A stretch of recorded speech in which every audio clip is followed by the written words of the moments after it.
Hey there, Razorback fans. I'm Sydney Lemmerher, and I'm thrilled to be your host for today's exclusive interview featuring two outstanding athletes from the Arkansas Razorbacks softball team. Get ready to meet Jayden Wells, a rising star from right here in Arkansas, and Rylin Hedgecock, a seasoned veteran bringing invaluable leadership to the team. But before we dive into their stories, let's take a moment to give a shout out to our sponsor, the Everett Auto Group. They're the driving force behind Buick's See Her Greatness campaign, celebrating the achievements and empowerment of female athletes. With locations in Benton, Bryant, and Rogers, the Everett Auto Group is all about supporting women in sports, and we're so grateful to have them on board. Now, let's get down to business. As your host for today's interview and a former Razorback gymnast, I'm excited to guide you through the experiences and insights of Jayden and Rylin. From the excitement of a freshman year to the wisdom of a senior season, we'll explore the journey of these two remarkable athletes as they represent the Razorback spirit on and off the field. It's time to hear their stories and discover what makes them true champions on and off the field. Hi, guys. Hi. Welcome. So could you start off by telling us a little bit about yourself? So your name, some background, and kind of why you got into the sport of softball. I'm Rylin Hedgecock, and I've played softball my whole life. That's the only sport that I've done. I started playing t-ball probably around like 4 or 5. Yeah. I think that I started playing just because my parents wanted me to do something. Had too much energy, yeah. Yeah, but my dad did play college baseball, so that Awesome. Probably kind of tied into it as well. Yeah, a little bit. What about you? I'm Jayden. My parents actually played both softball. My mom coached it. My dad umpired growing Wow. up, Yeah. and then they had like a slow pitch team that my dad coached and she played for.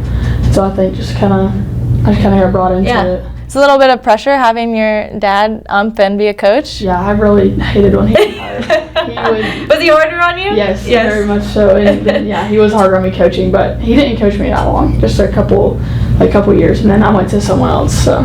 Yeah. So I've asked everyone this. So why Arkansas? Obviously, there's a lot of draws to Arkansas softball, but what was your reason for picking Arkansas? For me, I think as like a high schooler, I just wanted to go as far away from home as possible. That's fair. Like as of now, I'm like, why did I go so far? Because it's like 14 hours. But I think that was like one of the main reasons. But also, I just fell in love with the campus and the town whenever I came, and just the culture that there is on the team. Like everyone seems so close, and it just felt like a family here with not only like the team, but like the support staff and everybody else. So I really loved that. Well, I'm from here, so I think that was probably like one of my biggest things is like growing up, like every kid, like they want to be a Razorback when you come from Arkansas. So I think that was one of my biggest things. And then I had known like Coach Steifel and like Coach Michael since I was 11 or 12 when I first came to camp. So it just felt like home, and it was home. Yeah. And I live about an hour and a half from here. Did you ever have a moment where you're like, I really just want to get away from Arkansas? It was just like far enough away that I could come be my own person, but still I'd be like, Mom, I need help. Yeah, so that's fair. You can still call your parents up to come help you out. Maybe not 14 hours away. I'm 12 hours away from my home, so I understand. Can you guys share a pivotal moment from your youth that, is kind of the reason you stuck with softball all these years, whether it was a tournament you won or just like a funny memory? Why did you stick with softball after all these years? Whoever wants to start, we can go back and forth. I think I was like 13, 14, and then we were playing in like the World Series, like one of like the World Series tournaments down in Dallas, and my coach like pulled me out from behind the plate and put me at shortstop, and I was way better at shortstop than I was behind the plate, and so I kind of felt like I kind of had this like re-falling in love with that moment because I started to like not like to catch, but then like I found there was like other places on the field that I was good at. So I think probably then, so like around like 13 or 14, like switching to like the infield outfield look. Yeah. And then like seeing the game from a different perspective. Is that like kind of late in softball to like realize that? No? I don't think so. Normal timing? People change positions. I come from a sport that like you're super young, no, so I don't, like I'm people way change off on that. positions when they get into college. Okay, like, yeah. So that makes sense. I think that's like. Yeah, I guess that's true. Hannah Gamble was a catcher and everything else, so that makes sense. I didn't play outfield till I got to college too. Yeah. Wow. So I think you can change really whenever. Yeah. But for me, like I said, I didn't play any other sports. Yeah. I wanted to play basketball, but my dad didn't want me to get hurt. So That's fair. Like, which you can get hurt in softball. Doing anything, yep. Whatever. But so I kind of just, I stuck with it just because that's kind of all I knew. Yeah. And I just liked being out there with my friends, and I played travel ball and school ball with a lot of the same girls, so it was just fun to be able to. Yeah, it's easy. You had those friends already kind of there. Yeah, exactly. Yeah, so take, step aside and think about when you were younger. What would you want to look up to? So what would you want young Razorback fans now to remember about you that they aspired? So when you were little, like, what was something that you aspired to be, and now you want young Razorback fans to aspire to be as well? For me, I think it's just because where I do come from in Arkansas, though, it's a really, really small town. Yeah. 3,000 is the population. Wow. Yeah. I graduated 69 kids, and I think it's just it doesn't really matter where you're from. You can go to big schools, you can do bigger things. It doesn't really matter where you're from, and especially seeing someone from a small town in Arkansas go somewhere and go to Arkansas that's this powerhouse in the sport that it is. It's I think that's what I'd want people to realize. It doesn't really, where you're from isn't going to define where you can go. Yeah, I love that. Yeah, I agree. I think where I'm at now, I think it's very important to be a good person. Obviously, there's if you're especially at Arkansas, everyone's good at the sport. Everyone, we all came from different places and stuff. But I really aspire to be a good role model because I do lessons and stuff. Yeah. And I really like being someone that they can look up to. Yeah. And so this is really good going to the next question. So obviously you guys have this giant platform, but women's sports have really, boomed. Even within the last, I feel 2 weeks, we're talking about women's sports because of, women's basketball. So how do you think social media can be utilized to continue to lift female sports in a positive light?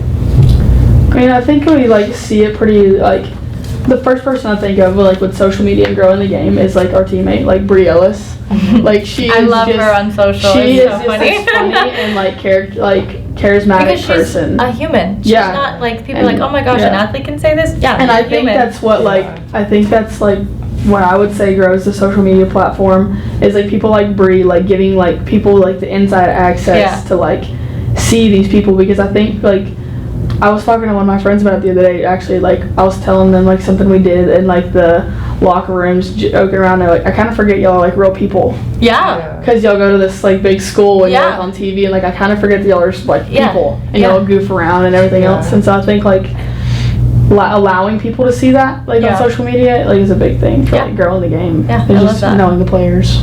Yeah, going off of what you said, there was actually a lady in the autograph line yesterday, and she's I'm so scared to talk to Hannah Gamble. Of all people. I feel she's famous or whatever. So I think, just being just real and genuine, especially on social media, and just letting people know that we are real people and not.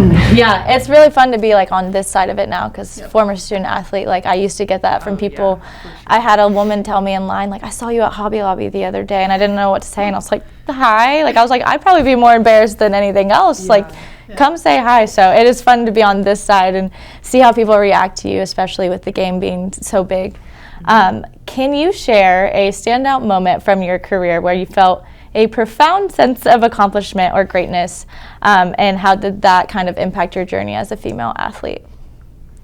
I think for me, all the games, I remember last year, I hit a home run against Alabama in the, and we ended up winning in the 10th inning, I think it was. But those moments are really great and everything. But I do really, I really like being yesterday, a little girl came through the autograph line and she was "You're my favorite baseball player," which I love that though. It's those are the moments that I look forward to, and it's just really nice to hear that, or even some of my lessons will wear my merchandise and stuff. That's and cool. I think that's the stuff that makes me the most happy. Yeah, and it's I made it moment too. It's oh my gosh, I'm here. I'm the one that they look up to. Yeah. You're a freshman, so yeah. My experience isn't, but I'll go back to this summer. I think like I moved travel ball teams because of like a coaching, like I just wanted to go like to a different atmosphere, and so I went to this new travel ball team, and then like one of the first like breakout tournaments that we had, we were like super good. I think we clocked in at like number 3 in the country this summer, and we were like super late at night, and then this girl, like, it's kind of the opposite side of Rylan's, this girl hits this home run, and I went up over the fence and got it. And so like I think and like just to like, and then like we'll play like my teammates and stuff, like when we played Mississippi State, we played my teammates, and that's like cool. Just like kind of that feeling of like, oh my god, like we all made it here, like we were on this one team, and like now I'm going to like play against them. It's kind of like, oh my god, like me and all my friends made it. Yeah, no, it's super weird how like close knit big sports are.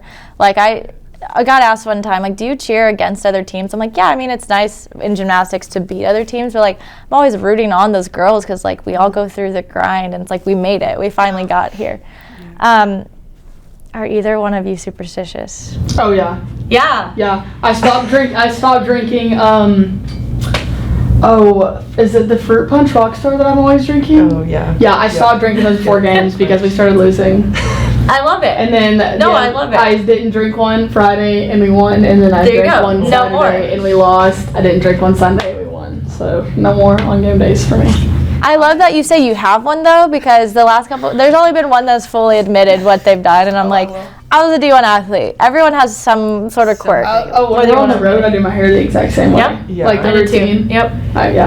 I think that I used to be like really like, put my socks on the same, like right then left. That's what Morgan said. Like that kind of stuff. I used to be so, but I think as I've gotten older, I've kind of just been like, I think by my senior year, you're kind of like, I'm just going out there and doing what I know to do. Like me eating a Kit Kat before the meet's not going to change anything, but I still did it. But in my head, I was like, if I didn't, I tried not to stress about it.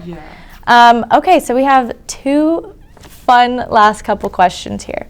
So who was the first female athlete that you remember watching or looking up to, whether it was softball or not? Mine, so I'm from Valdosta, Georgia, so Valdosta State is like the college there. And the college coach, he still coaches there, but his daughter is my age, so we played like that's cool. travel ball and stuff for a little bit, and he's been my coach like up until now. I still see him in the summers. That's awesome. He helps with hitting and stuff.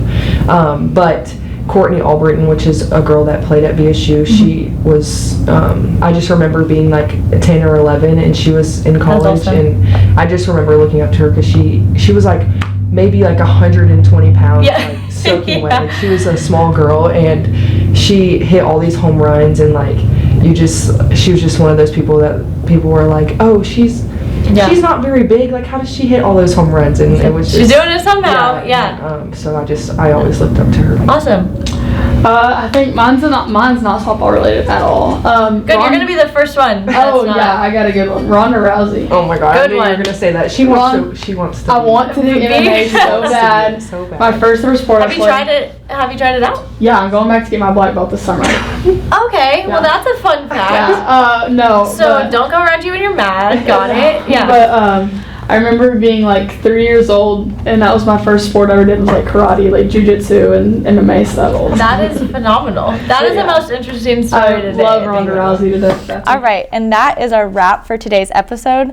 I want to extend a massive thank you to the 2 phenomenal athletes who joined us today. Your stories are the heart and soul of our podcast, and your greatness truly shines through in every word. I also want to express my gratitude to the Everett Auto Group for continuing to promote the See Her Greatness campaign with locations in Benton, Bryant, and Rogers. They're not just in the business of selling cars, they're champions of celebrating female excellence in sports. To my listeners, I can't thank you enough for tuning in and being a part of this empowering journey. Remember, you can catch up on all of our latest episodes and stay connected from Everett's See Her Greatness campaign by following us on social media.